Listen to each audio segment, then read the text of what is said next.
Buenos Dias Gunners Collective, back at it like a smack addict. And as you can tell today, we're back in the carro, doing it pushing, doing it moving, as is necessary. You know, the Gun's trying to get his YouTube account back online. It's looking like maybe 1 or 2 more days, and I'll be back at it in a real smack addict way.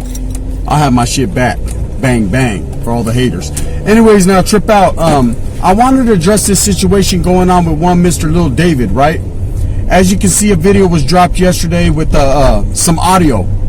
First and foremost, and quietly as it's kept, I want to put out there that Rojo and Flaco, from a convict's perspective, did not know I was going to take the necessary course of action and didn't even know that I was recording, right?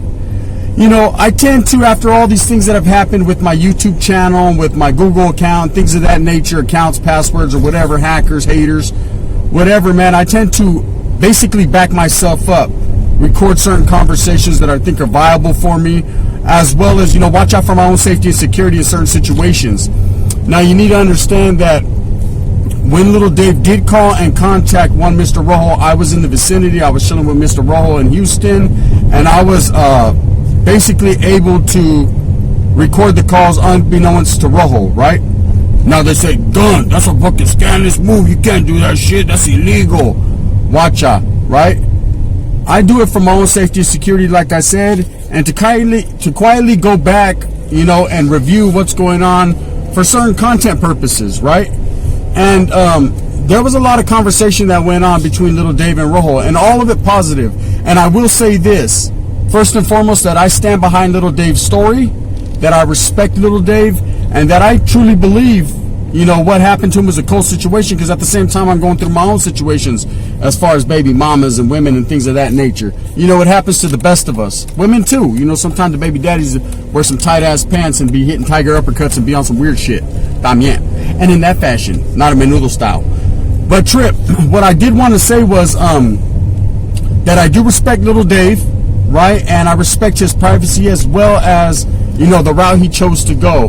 Now, in the conversation that he was holding with Rojo, you know, it became clear that somewhere midway through the conversation, there's plenty of other tapes that I'm in possession of, you know, that I will not release, but that him and as well as his significant other, his wife, felt some type of way. They felt some type of way concerning their safety and security from the big homies down south. We all know who that is, right? Much respect.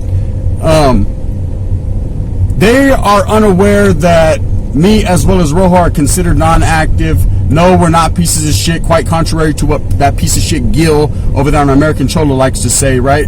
No, we are not rats. No, we are not nothing, right? Whoever chose that's around us to do what they did in their life, they're being very transparent with it, and it is what it is, right? Me as well as Rojo are nothing but merely citizens with a past, just like everyone has a past. You know, we used to rock in a northern fashion. Everybody knows that. We've never hit that. Quietly as it's kept is not quietly as it's kept, right? It's all put out there, yes. But if you ever could find some paperwork on me and Rojo telling, Sasuke, bang, bang, come with it, right?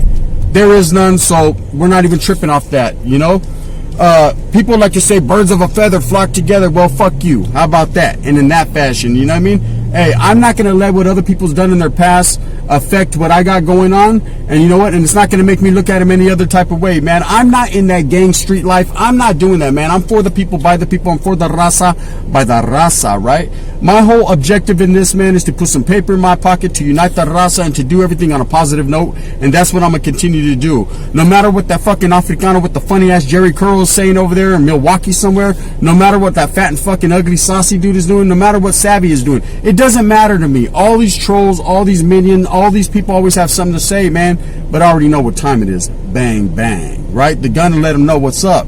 At the same time, what you need to understand is that when it came to Lil Dave, that's a sensitive and very big issue, a very big topic in the MC world. I myself have a good homeboy that's part of the Mongols Motorcycle Club, right? That I grew up with since day one, or is a very close associate with them, you know? I'm not too sure. I don't get into this business like that.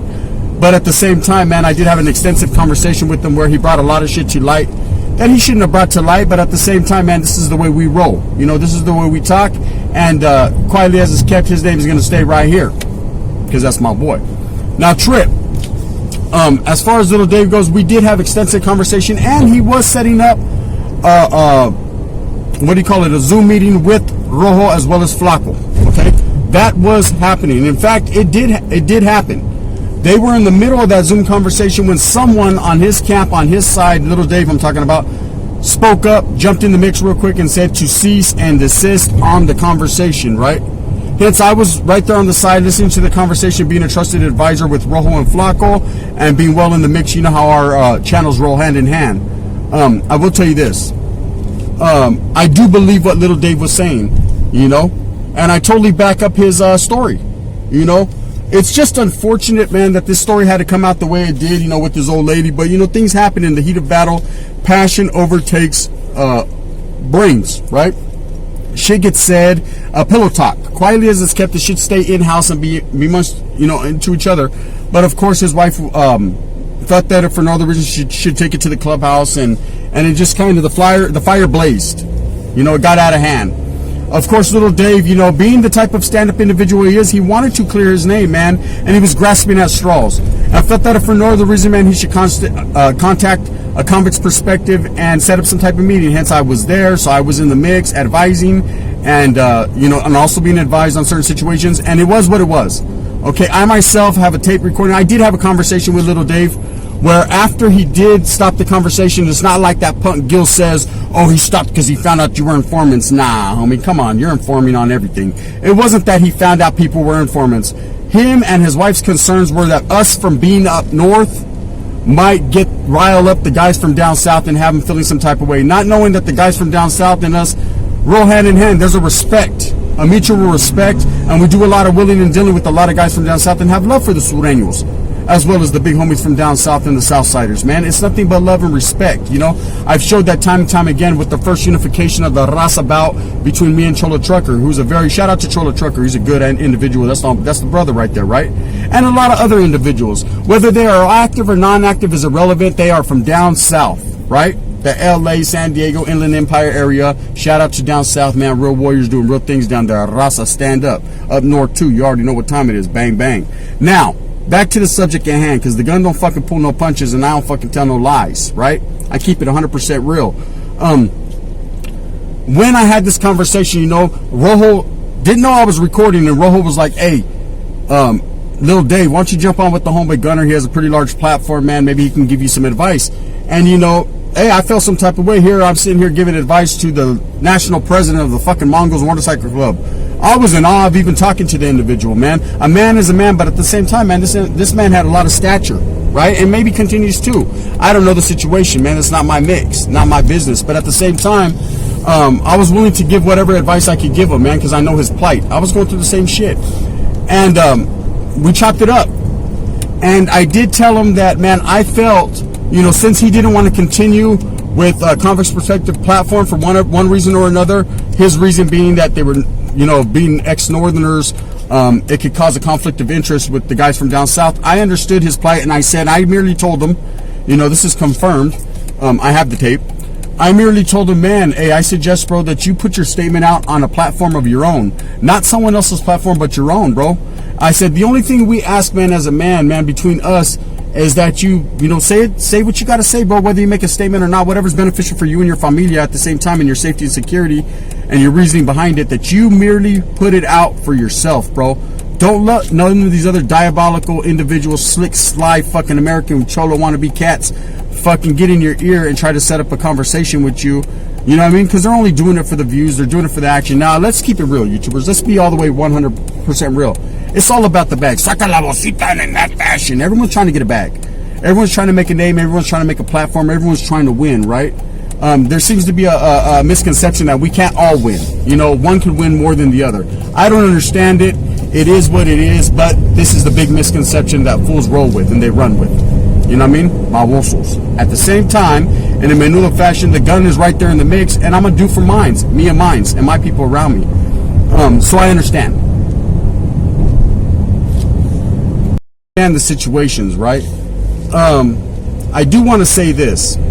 Lil Dave, I gave him the advice, you know, to go do his own thing. Basically do his own thing, bro. Step away from everyone. Put out his statement. Say what he has to say, man. And it's understandable. But I asked as man to man, and me as well as Rojo being right there, but not knowing that I was recording, right? that Lil Dave just not go to any other platform, man, that basically try to slander us or go against what we got going on, man, and hate, basically. You know, that he just does his own thing, man. Just because that this was promised to a homeboy from a Converse perspective, this exclusive, and then he was going to go a different route. You know, as far as doing it himself. He agreed, we agreed as men not to release anything that we had, and bam, bon voyage, so on and so on, beep, beep, boop, boop, boop, boop, boop. It was what it was, man, all respect. I forgot all about the tape recordings. I forgot all about it. Wasn't really tripping on it. Don't really go back in my tape recordings or nothing like that, really, unless it's necessary, absolutely necessary. When I received a call that this man had granted an interview with one American Cholo. Now, I'm not hating on American Cholo. I never have hated on Gil until this video right now where I say he's a fucking piece of shit. Straight up. For the fucking comments he makes, for the hate that he gives all Northerners, for the hate that he basically shows raza. Period. Plain and simple, right? He's a wannabe Mexican. You know what I mean? He's Mexican and wants to be Mexican.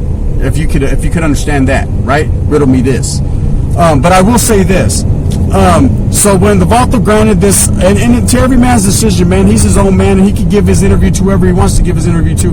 But I looked at that as a broken promise and a broken word, because we distinctly talked about it, and I have it on tape, bro. We distinctly talked how he was just going to do his own thing. He asked my advice on how to make a YouTube channel, how to do a platform. Me and Rojo gave him that, and he was going to do his own trip. But then he turns around and goes to Gil, who fucking like a sly, slick snake character that he is, wanted to try to rub it in people's faces like, oh, he got the exclusive. Homie, we done did that. Anything, you're playing checkers, homie, I'm playing chess. Anything you could think of, we're 10 steps ahead of you, Gil. Believe that, right? It's just always been like that's going to continue to be like that because motherfuckers do things in a real way. You could buy all this fancy equipment, and guess what? I'll get a Metro phone and still outshine you. Bang, bang. That's just the way it is, bro. People love me, you know, or they love to hate me. And people either love you or hate you, or most hate you. You know what I mean? So that's just the way it is, buddy. But at the same time, I do want to say this. I myself don't hate Gil. I myself don't hate the American Cholo, man. I myself am subscribed to his channel because I like some of the content that he pushes. I just don't like the slander, the defamation of character he does on people. It's frivolous and funny, man, especially when people don't deserve that. They have not done nothing to this individual, you know? If you feel some type of way, man, keep it to your fucking chest. You know what I mean? Or get off where you're mad at. You know what I mean? Motherfuckers are in LA. They can show up to your area, pull up real quick, and we can handle business. It's that simple, right? I'm not challenging you to fights or anything. I'm challenging you to a debate or a conversation. You know what I mean? If you want to go that route and you want to really take it there, then it is what it is. Remember, you beat up 2 Northerners in NRCC, undocumented, but it is what it is, right? Now, I will say this, okay? Enough on Gil, man. He's his own man, and he's going to do what he does. And like I said, I'm not mad at him. I'm just upset at the way that he slanders people's character without really knowing what's going on, you know, knowing the situation. Now, as far as Lil Dave go, like I said, I'm 100% stand behind him and believe his story. I don't believe he's telling to anyone. I don't believe he's a rat. I don't believe in none of that, man. I believe, man, he was in the heat of the moment in a battle with his old lady, and she was mad because, you know, of his extracurricular activities, which we all indulge in from time to time, some of us. And, man, truth came to light. That's whatever. She took that, it spun it a certain way, took it to whoever she took it within the clubhouse, and hey, it's all history, you know? And it's an ugly history, but that's what it is. I just wanted to put this out there as a statement, this truth, because a lot of people are getting on Rojo's helmet, they're getting on fucking Flacco's, thinking that they had something to do with this, and no, the gun acted alone. Bang, motherfucking bang, bang. Straight up, that's what I do, man. I felt upset because I felt this man broke his word to us, and so I retaliated with a thing, which I have now taken down. Yes, indeed, I did take it down, and hey, that's quietly as it's kept everybody know the gun doesn't do that. I usually roll with the punches, but I took this one down out of respect for this guy, because after thinking about it, sitting back, listening to a few of my advisors and trusted friends, I believe it was in my best interest to take it down, not because I'm scared of anybody. Fuck, I don't give a fuck. The whole world wants to kill me. Let's get it. You know what I mean? Get off where you're mad at. I stay wiggling, Khalifa style, 209. I get sloped out for the Duso Nina. Bang, bang, right? But at the same time, I just felt it was the righteous thing to do. I felt it was the righteous thing to do. Just like other people, man, in the heat of the moment, you make statements, you make comments, or you do things that, man, I'm not saying that I'm ashamed of, but I'm saying, hey, it is what it is, you know? So I just want to reiterate, man, that Rojo and Flaco had absolutely nothing to do with this. They didn't even know I was recording shit. I forgot I was recording. My phone fucking does that on pretty much every conversation unless I fucking push an off button, which sometimes I do, sometimes I don't. I'm not tripping. It's not like I fucking my personal conversations or any fucking thing important. So I was scared. You need to go get some diapers, orale, and in that fashion, things of that nature. Anyways, I just want to reiterate that, put this out, man. This is the truth. With Lil Dave, it's nothing but respect. You know, I felt, bro, that if you would have kept your word, and I know you're going to hear this, if you would have kept your word and just kept it like I advised, bro, and not saying that fucking I'm the shot caller and I can tell you what to do, bro, but I was only trying to help your plight, you know, only trying to help what you're going through, because I've been through certain same situations. And so I was trying to be an advisor, you know, merely a counselor, merely someone fucking that's on your side and still continues to strive on your side. But at the same time, bro, all this, you know, you went and to go deal with this other guy who just constantly slanders, you know, me and my friends, me and my homeboys. He's constantly slandering us. And, you know, I felt some type of way out of anger, man. I dropped the video and, you know, it is what it is. You know, it's already out there. You know what I mean? Get off where you're mad at anybody that fucking feels some type of way. That's just how the gun is. I ain't going to fucking hold no punches at all, period. Bang, bang, menudo. So I'm going to go ahead and throw this out there. And, to all the gente, you already know it's Arrasate, man. I hope that you guys got everything that you want coming to you. Hope that you move fast with a purpose. That's called hustling, man. Let's unite the raza, man. For all them slick snakes that are out there fucking talking out of their boca, side of their neck, that don't really know what time it is, man. Hey, one day we'll be together. Orale, Diana. And at the same time, man, if we don't happen to see each other, man, things are better left unsaid. Me, am I going to sit here and wolf on them cats and say, oh, they're rats? Nah, I don't know nothing. I've never seen paperwork. I don't know. I don't know what the fuck's going on in their love life. You know what I mean? So I don't know why their old lady is calling me. You know what I mean? And I'm not saying Gil. You know what I mean? We ain't going to go that route. I'm not that disrespectful. But I will say this. Right? Just continue to do you, man, and I'll do mine. There's enough fucking lane for everyone. So there's 5 lanes. Stay in yours way over there on the right. I'm going to stay over here in the fast track lane. Pushing. You feel me? Bang, bang.